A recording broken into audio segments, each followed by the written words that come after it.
Всем привет, за микрофоном Наемник. В этом видео мы поговорим о одном из часто задаваемых вопросов, где фармить материалы в игре.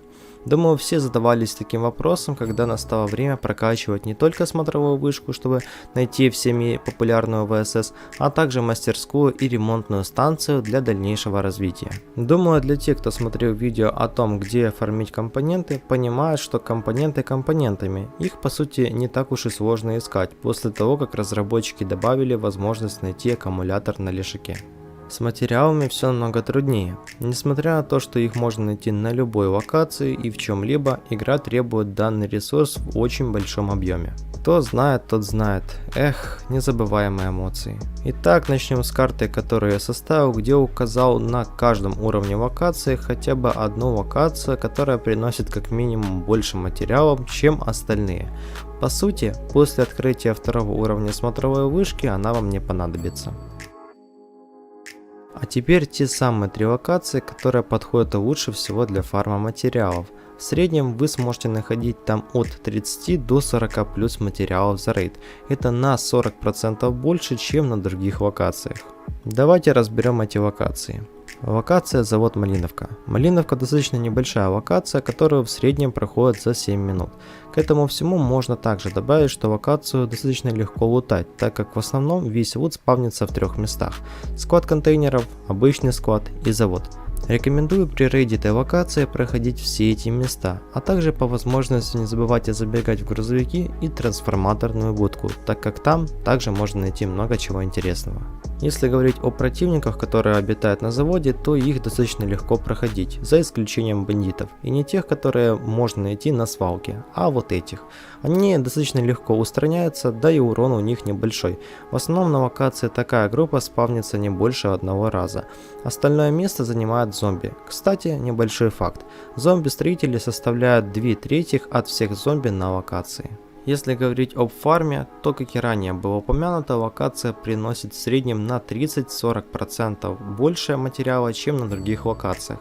На данный момент известен самый большой рекорд по добыче материалов за раз, который составляет 68 материалов. Это почти в 3 раза больше, чем на других локациях. Локация Порт Нижняя. Данная локация достаточно немаленькая и имеет средние размеры по сравнению с другими локациями. В общей сложности локация приносит на 20-30% больше материала, чем другие локации.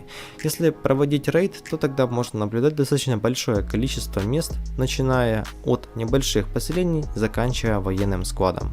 Главным символом порта является маяк. Интересный факт. Ранее под маяком можно было найти не только ящик, но также молот, который тогда считался имбой в игре. Сейчас же там можно найти только ящик. При рейде локации рекомендую обязательно забегать на склады с контейнерами, в обычный склад, на военный склад и под маяк.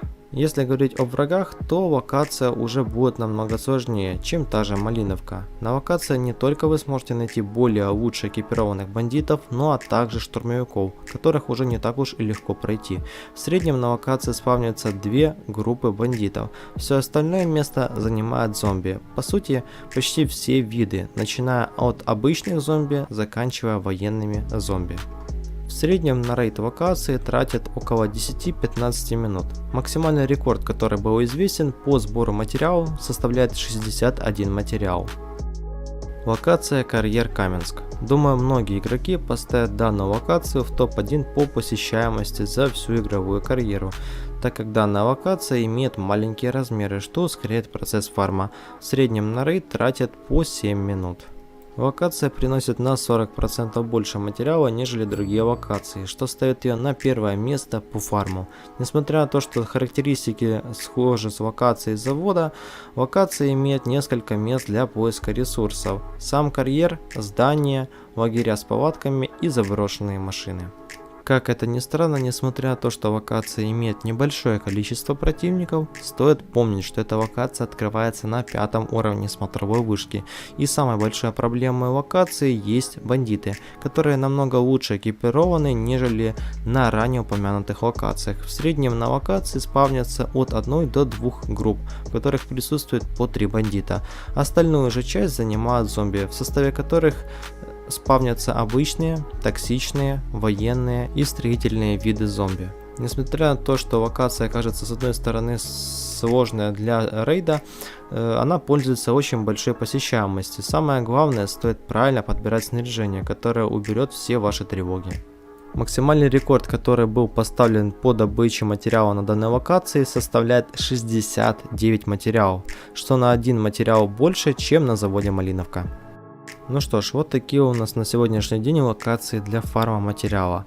Ну а видео подошло к концу. Надеюсь, оно тебе понравилось, поэтому не забывай оценивать и пиши свое мнение в комментариях об видео.